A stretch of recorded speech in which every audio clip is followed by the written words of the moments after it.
Good morning, everyone. So every day, New Jersey law enforcement officers work hard to earn the trust of the communities we serve. It's at the core of our public safety missions. But lately, actions in Washington are making it more and more difficult for us to do our jobs. Over the past 2 years, the federal government has done everything it can to make our country unwelcoming to immigrants. It has cultivated a culture of fear, a fear that drives some of our most vulnerable residents deeper into the shadows. These residents fear that a traffic stop will now land them in a detention center. And so, they avoid the day-to-day tasks that the rest of us take for granted. They fear that a call to the police will end in their deportation. And so, they don't say anything when they're the victims of violence or fraud. They fear that an ICE officer will be waiting for them at the courthouse. And so, they refuse to testify at trial. Crimes go unreported. Criminals remain on the street. And justice goes unserved. This affects the safety of all New Jerseyans. And part of the problem is that some of our most vulnerable residents, especially those who recently arrived in this country, don't always understand the difference between ICE officers and local police officers. They simply fear anyone with a badge. This makes it difficult for everyone standing here to protect our communities. Today, in New Jersey, all of that changes. Today, we're announcing new rules to strengthen trust between New Jersey law enforcement and our state's diverse immigrant communities. We are issuing new rules that draw a bright line between federal civil immigration authorities on the one hand and state and local law enforcement officers on the other. And we're telling our friends and our neighbors who have been living in fear, you can trust state law enforcement. You can trust state prosecutors here in New Jersey. Earlier this morning, I signed Attorney General Directive 2018-6, known as the Immigrant Trust Directive. This directive will apply to all law enforcement officers in this state. That includes all of our police officers, our sheriff's officers, our correctional officers, and our prosecutors. That includes me. That includes everyone standing with me this morning. And our approach is simple. We are limiting the types of voluntary assistance that we will provide to federal civil immigration authorities. And in doing so, we are telling our state law enforcement agencies to focus their resources on their core priorities, such as solving crimes and protecting the public, rather than advancing Washington's immigration agenda. Now, while there are many aspects to this directive, the most important takeaways are as follows. Under the Immigrant Trust Directive, New Jersey police officers cannot participate in federal immigration raids. They cannot stop, question, arrest, search, or detain an individual solely because they believe the person might be undocumented. They cannot provide ICE with access to state and local law enforcement resources, including equipment and databases, unless those resources are already available to the public. And they cannot ask individuals about their immigration status, except in the rare instances where it's relevant to a specific criminal investigation. With this directive, we hope to draw immigrants out of the shadows and into our communities.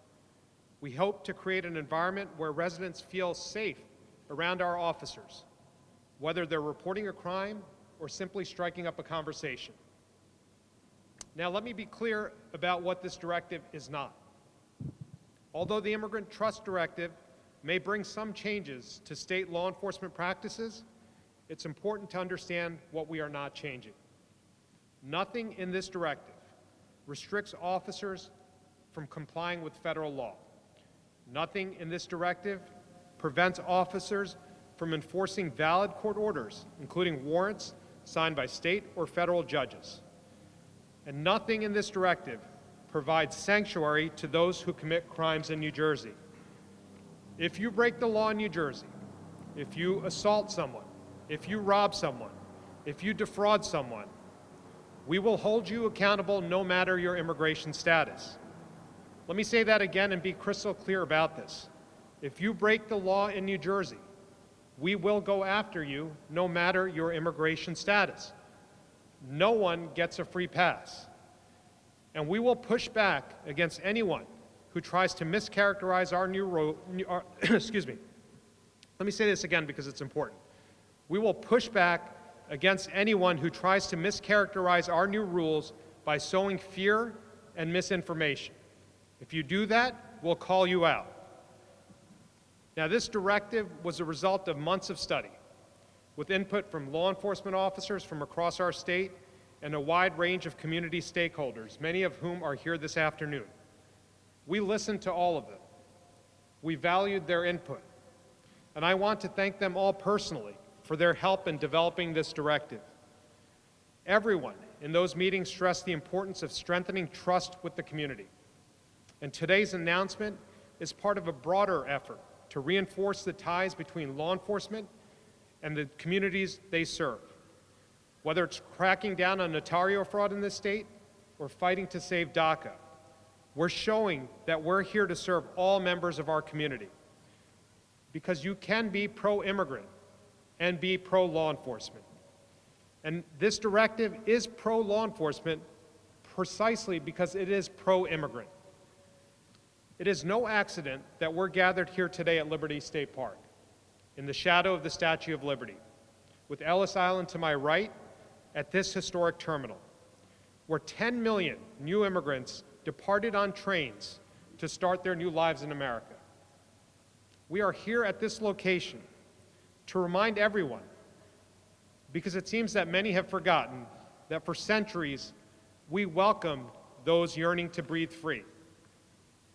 And we built communities that treated our diversity as our strength.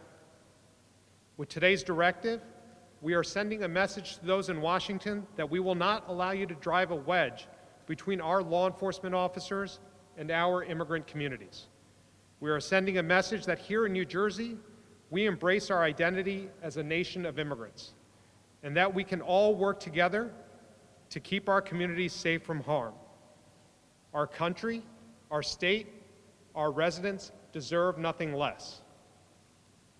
I'm especially honored that so many law enforcement officers and colleagues could join me here today to show their support for these efforts.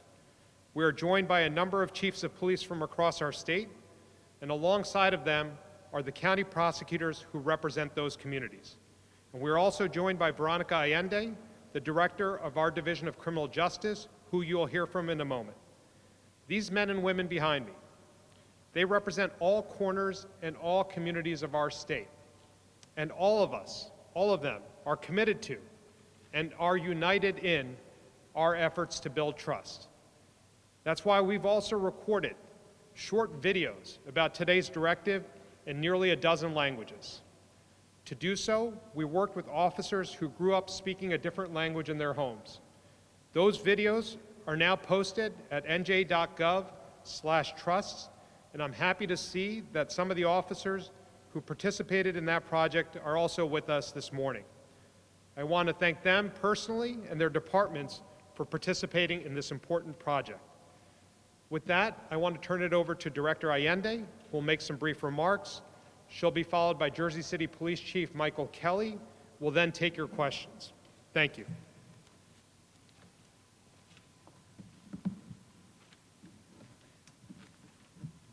Thank you, Attorney General Graywall, and good afternoon.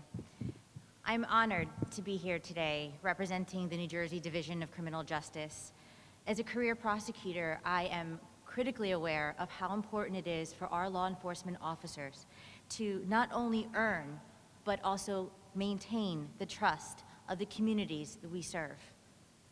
As the director of the Division of Criminal Justice, I have the privilege of overseeing over 330 prosecutors and detectives. I look forward to working with them in implementing the policies that are set forth in the Immigrant Trust Directive, policies that will undoubtedly assist our law enforcement community in building and strengthening that absolutely vital community trust. I would now like to take this opportunity to provide you with a few more details about the Immigrant Trust Directive. Under this directive, the strict prohibition against racially influenced policing that has been set forth in prior Attorney General directives has been reiterated. In addition to the directive's prohibitions, as highlighted by Attorney General Grewal, it also provides certain prohibitions on New Jersey corrections officers. First, New Jersey corrections officers cannot allow ICE to interview an individual detained on criminal charges unless the detainee is advised of his or her right to a lawyer and signs a voluntary consent form. And they cannot detain a person who has been arrested for a minor offense past the time he or she would otherwise be released simply because ICE has filed an immigration detainer. Moreover, federal law provides for what is known as Section 287G authority, under which state and local agencies are deputized to enforce federal civil immigration laws. This directive, however, prohibits New Jersey agencies from entering into such arrangements with U.S. immigration authorities unless the Attorney General approves them or there is a declared state of emergency. I'd like to now highlight just a few noteworthy exceptions in this directive. Nothing in this directive stops New Jersey officers from assisting U.S. immigration authorities in response to emergency circumstances. Nothing in this directive prevents our officers from participating with federal authorities in joint law enforcement task forces as long as their primary purpose is unrelated to civil immigration enforcement. Nothing in the directive prevents officers from requesting proof of identity from an individual during an arrest or when legally justified during an investigative stop. And nothing stops officers from asking an arrested person for information required for a fingerprinting database or jail intake form, typically including place of birth and citizenship, but not immigration status. As Attorney General Grewal stated, one of the directive's key goals is to ensure that victims and witnesses feel safe reporting crimes. In a move to further protect immigrants who are victims and witnesses, the directive requires all law enforcement agencies to develop procedures to assist such individuals in applying for T visas and U visas. Those visas provide special immigration status for victims of human trafficking and other specified crimes who cooperate with law enforcement investigations. The directive also addresses policies regarding prosecutors. It stipulates that in limited circumstances, prosecutors cannot seek pretrial detention of an individual based solely on their immigration status.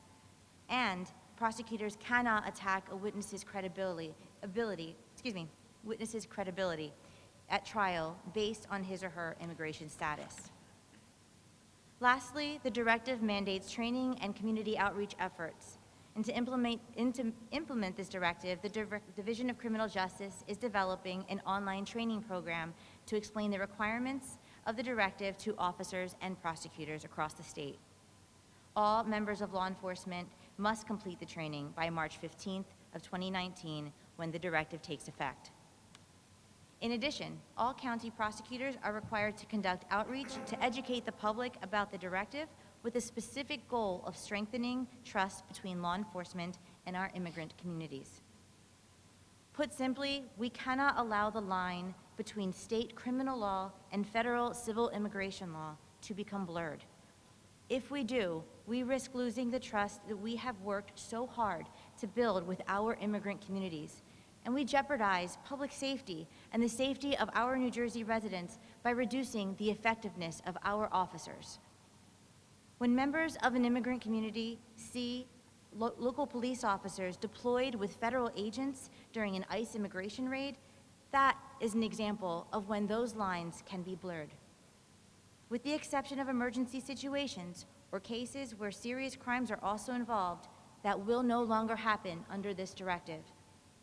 Now, when an immigrant sees a New Jersey police officer, that immigrant will know that he or she can feel safe and confident approaching that officer to seek assistance or provide information that may be helpful to law enforcement. And on the other side, the officer will know, based on this directive, that during such an encounter, he or she can focus on the important work of public safety and building better police-community relations. By protecting that relationship of trust with immigrants, this important directive will help to ensure that all New Jersey residents stay safe and secure. I now would like to turn this over to Chief Michael Kelly of the Jersey City Police Department for his remarks. Thank you, Director. Good afternoon, everyone. I want to thank the General for having me down here today. I want to thank my brother and sisters in law enforcement behind me. It's really exciting to be here today. Not a lot of times do you do press conferences where you're excited. And first of all, I'm excited because Jersey City is probably the most diverse community, not just in the state of New Jersey, but maybe the United States of America. So I think that's very important and significant for us today. Secondly, I'm really excited because the chiefs and directors have worked really hard behind me to foster that trust relationship, to dig hard into community policing, to develop relationships in our communities. This directive helps us along those lines. It's a pro-immigrant directive and a pro-law enforcement directive. I think that's so important, that folks trust us, talk to us, make our communities safer, help our cops solve crime, help our cops be friends to communities that don't think they have friends. That's really important stuff for us. So I want to say thank you again to the General and his staff for the tremendous work. The police departments and agencies behind me will continue to foster those relationships that we all demand and know that we'll be a safer state of New Jersey because of today. Thank you. Before we get to your questions, it is truly an extraordinary group of individuals that participated in this project and that are here this afternoon to participate in this announcement. And I'd be remiss if I didn't acknowledge all those here that played a role in this and will play a role in the community outreach efforts that the directive also calls for in making the public aware of these new rules. From the county prosecutors in New Jersey, we have Hudson County Prosecutor Esther Suarez, Essex County Prosecutor Ted Stevens, Mercer County Prosecutor Angela Onifrey could not be here but was a member of our working group. We have Passaic County Prosecutor Camelia Valdez, a working group member, Middlesex County Prosecutor Andrew Carey, also a working group member, Camden County Prosecutor Mary Colalillo. From the Chiefs of Police, we have, of course, Jersey City Police Chief Michael Kelly, Newark Police Director Anthony Ambrose, Newark Police Chief Darnell Henry, Camden County Police Chief Scott Thompson, Patterson Police Chief Troy Oswald. From the New Jersey State Police, we have Major James Ryan, Lieutenant Colonel Jeff Motley, Lieutenant Colonel Fritz Frage, and the officers who participated in that effort to produce videos explaining this directive in their native languages, the languages that they grew up speaking at home. A number of them are here today. I want to thank them for participating in that project and for standing behind me this afternoon. We have Sergeant Jennifer Rueda from the Bergen County Prosecutor's Office, Trooper Gene Hong from the New Jersey State Police, Sheriff's Officer Fred Rivera from the Bergen County Sheriff's Office, Lieutenant Colonel Fritz Frage, who I mentioned, participated in one of those videos as well. We have Detective Carolina Gregorek Langaris from the Bergen County Prosecutor's Office, Detective Min Pak from the Bergen County Prosecutor's Office. We have Chief Amin Naga from the Long Hill Township Police Department, and we have Officer Ayaz Mahmoud from the Edison Police Department. And it was also stakeholders, activists, members of different activist groups in this state that helped us in this effort, from whom we solicited input. A number are here this morning. I want to thank the American Friends Service Committee for being here, the New Jersey Immigrant Justice Coalition, the New Jersey ACLU is represented, Make the Road New Jersey, and the National Immigrant Law Center, among others. I also see that the Asian American Law Enforcement Officers Association is here as well.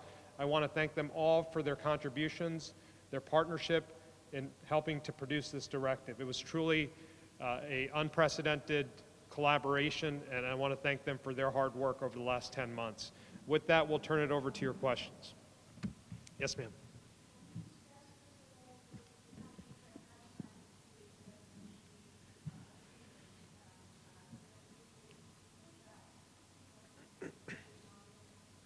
So there are three 287G agreements that are still in effect. These are three-year agreements. I believe it's the Cape May County Sheriff's Office, the Salem County Sheriff's Office, and the Monmouth County Sheriff's Office. We have not discussed it with them specifically at this point, but we will be talking to them in the near future, and with any agency that wishes to enter into such agreement. The directive clearly states it requires the Attorney General's prior approval, and so we'll have those discussions as those agreements come up. It doesn't affect existing agreements. That's why we haven't had those discussions yet. But as they come up for renewal, we'll have that conversation because it'll require our office's prior approval, and we'll make that assessment at the time. Yep.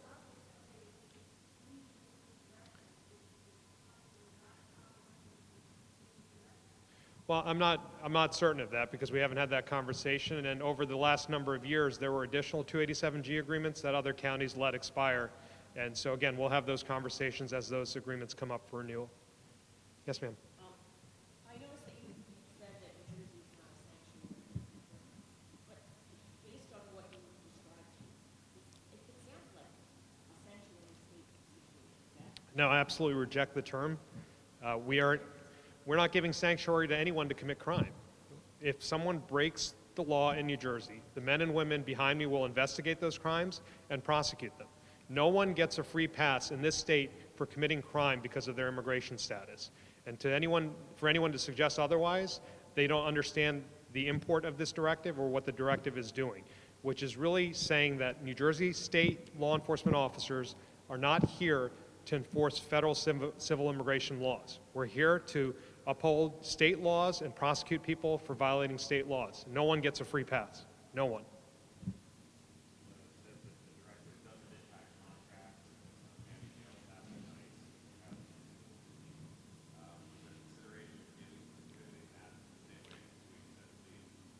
So as the Attorney General, pursuant to the Criminal Justice Act, I have authority over state law enforcement, the 36,000 plus law enforcement officers in the state, the police department, the prosecutor's offices. Those decisions to enter into those sort of agreements between county jails and ICE as to hold detainees, that is not something that we can get involved in. Those are local county decisions. And so that'll be up to the local counties whether they renew those agreements or not. We don't have the authority to tell them what to do or not to do for entering into intergovernmental service agreements. Why don't we go over here?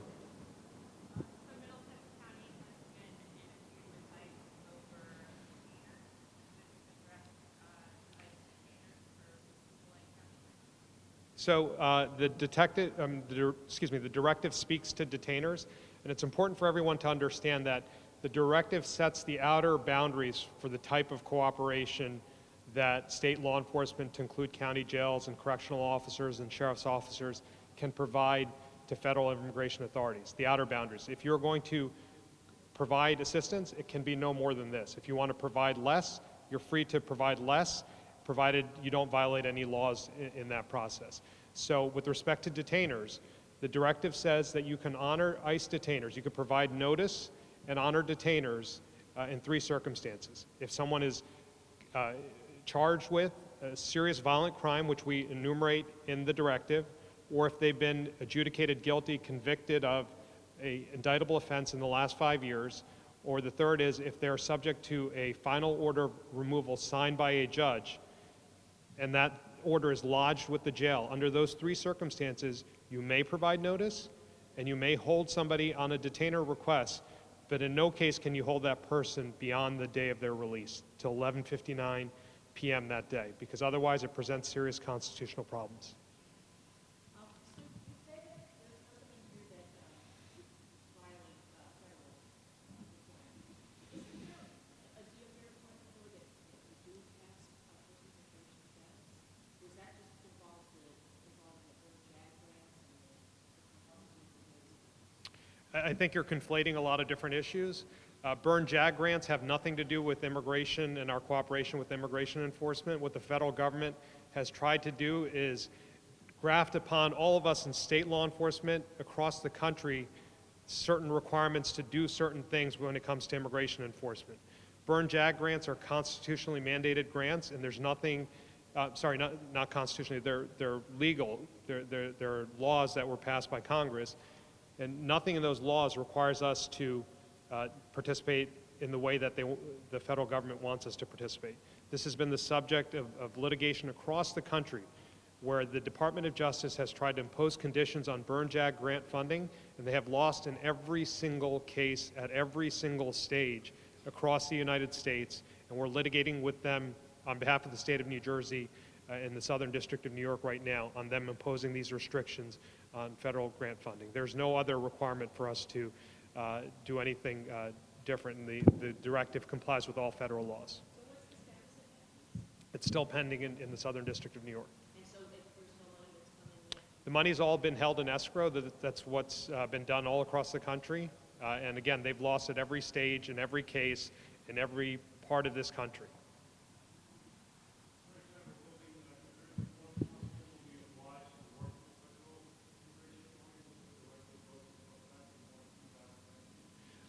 The directive takes effect on March 15, 2019. That's when these requirements go into effect. In the meantime, we'll be training up law enforcement on what this directive requires. In the meantime, they will continue to do what they're doing now as individual departments, but they understand where New Jersey is going, and it's my hope that they'll begin adhering to the requirements of the directive before it fully takes effect.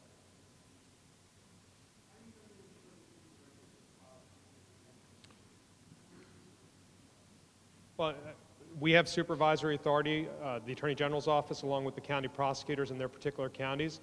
There is reporting requirements that are included in the directive, that certain reports that have to be made by county law enforcement, by state law enforcement agencies, by our jails. So we have mechanisms within the directive to ensure compliance. That's with all of our directives. We have reporting requirements, and we try our best to ensure that everyone is adhering to them. And if they're not, then we'll make sure they get in compliance. I'll go to somebody else.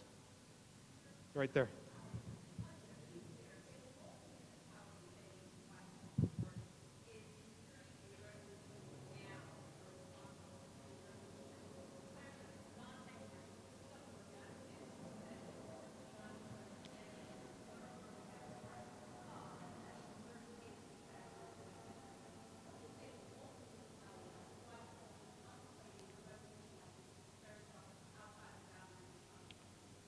Well, the local municipality doesn't have the authority to set law enforcement priorities. The Attorney General does. And so I would say to them that they can't direct local law enforcement to act in a manner inconsistent with any of our directives.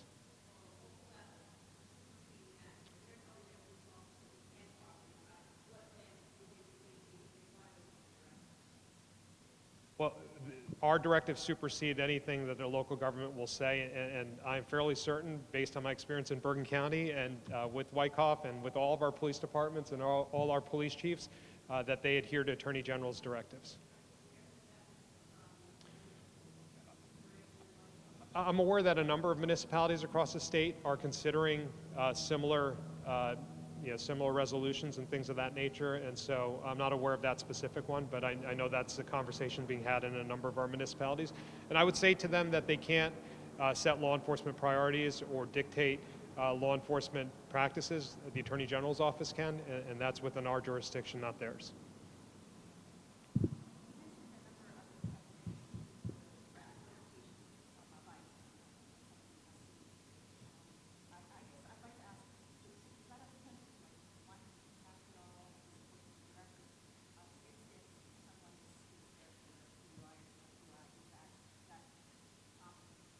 That's not one of the crimes that would prompt a notification. So those are all laid out. The important thing here is those are the outer boundaries of the cooperation they can provide, that if you're going to provide notice and access, it's only in this case can you provide it. If it's a serious offense if someone's been convicted of an indictable offense over the last 5 years, or if they're subject to a final order of removal that's been signed by a judge and lodged with the jail. Those are 3 circumstances under which they can. If they want to be less cooperative and have more restrictions on their cooperation, they certainly can do that. That would not violate the directive. Again, the goal here, which is being lost in all the questioning and has been lost in all the back and forth, is that we work too hard each and every day to build trust with all of our communities in this state, to include our immigrant communities. And that trust has been eroded by the conduct of the federal government and federal immigration authorities over the last number of years. People incorrectly assume that state law enforcement and federal immigration, civil immigration authorities are working together in concert, and that somehow our residents, including our diverse immigrant communities, should fear state law enforcement. That is not the case. We want people to report crimes without fear of being deported. We want them to come and testify without being fearful that an ICE officer is waiting for them to remove them. We want them to be able to have a conversation on the street without fear that something untoward will happen to them from a state law enforcement officer. This is to build trust, and trust is good for public safety. It's good for the safety of all New Jerseyans. And let me also say this. We have no problem working with ICE Homeland Security investigations. ICE has 2 major components. They have removal operations on one side of their house, and then on the criminal side of their house, they have the Homeland Security investigation side of the house. That side of the house investigates large transnational criminal groups. It investigates cybercrime, human trafficking, narcotics trafficking. We work with them every day to investigate criminal matters on that scale. Nothing in this will disrupt us from investigating crimes with DHS, Homeland Security investigations. That's the criminal side of the house. This directive is limited to our cooperation with the removal operation side of the house. And that's an important distinction. We're continuing to prosecute individuals for breaking our laws and for bringing drugs into this state. And that's why the notion that we're creating a sanctuary state by this directive, that's incorrect. No one gets a free pass regardless of their immigration status. I'm going to go to somebody else unless, all right? So in the last couple of weeks, I guess, we've seen that Essex County was named one of the top 10 counties in the country for ICE community action removals. And there was a report out a couple weeks ago that said that ICE illegal actions are up 88% in New Jersey. I'm just wondering if those kinds of statistics have entered into your thoughts at all, or if that's concerning. It's concerning to me because, again, when these types of operations are happening and individuals don't have the ability to distinguish between if that's a state law enforcement officer or if that's a removals, an ICE ERO officer who's engaged in a removal operation, it contributes to that lack of trust that I was talking about. It contributes to that climate of fear. And that's what we're trying to address through this directive, that folks should not be fearful of the men and women behind me, that we are here to help them, we are here to support them, and we welcome them in New Jersey because you can be pro-immigrant and pro-law enforcement in New Jersey, as was said before.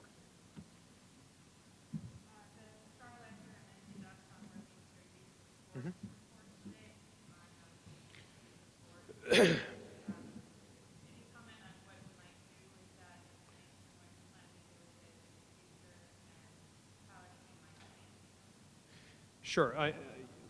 The report that they put out, and I haven't had an opportunity to look at it in any great detail yet, so I'll reserve specific comment on the report. But what I can say is that we are committed in New Jersey to transparency, to accountability, and to proving the profession, and we're looking constantly at ways to do that. We issued a directive putting in place an early warning system back in March, precisely for that reason, to identify problematic behavior in law enforcement at an early stage and to identify that conduct before it becomes criminal, to identify that conduct so we can get the law enforcement officer the help that they need. So we are committed to identifying problematic behavior early, intervening, and making sure we get better. And the analysis that they've done from my preliminary discussions with the reporters is nothing short of incredible. They have put together a database which has brought into it every use of force report that they were able to get for a 5-year period from the state of New Jersey, and they've digitized it so it could be analyzed. And they've analyzed it for trends, and they've analyzed it to see if there are patterns of behavior that should cause concern or raise red flags. And that's something that we should be doing. And that's something that we're committed to doing, to build similar systems in New Jersey for standardizing the reporting of use of force.